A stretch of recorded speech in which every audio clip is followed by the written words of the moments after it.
কি করলে আমাদের ভাগ্যে ভালো কিছু আল্লাহ তাআলা নির্ধারণ করবেন? খুব গুরুত্বপূর্ণ প্রশ্ন না? যে আমাদের জীবনে সৌভাগ্যবান আমরা কিভাবে হব, কিভাবে আমরা সৌভাগ্যের অধিকারী হব, ভাগ্য সুপ্রসন্ন হবে কি করলে? আল্লাহ তাআলা তো আগেই নির্ধারণ করে রেখেছেন, আমার এখন কিছু করার আছে কিনা। এটার জবাব হলো তিনটি আমলের কথা আমরা বলবো, তিনটি কর্মসূচির কথা বলবো, যেগুলোর মাধ্যমে আমরা সৌভাগ্যবান হতে পারি, আমাদের নসিবে ভালো কিছু হতে পারে।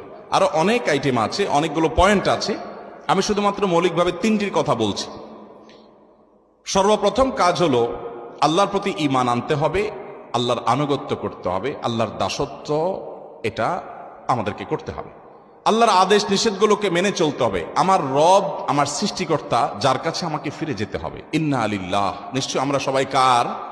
আল্লাহর। ওয়া ইন্না ইলাইহি, এবং আমাদের সবাইকে যেতে হবে আবার কার কাছে? আল্লাহর কাছে আবার যেতে হবে, তার সামনে দাঁড়াতে হবে। সেজন্য আমার রবের নির্দেশের বাইরে আমি চলবো না, তার নিষেধাজ্ঞাকে আমি লঙ্ঘন করব না।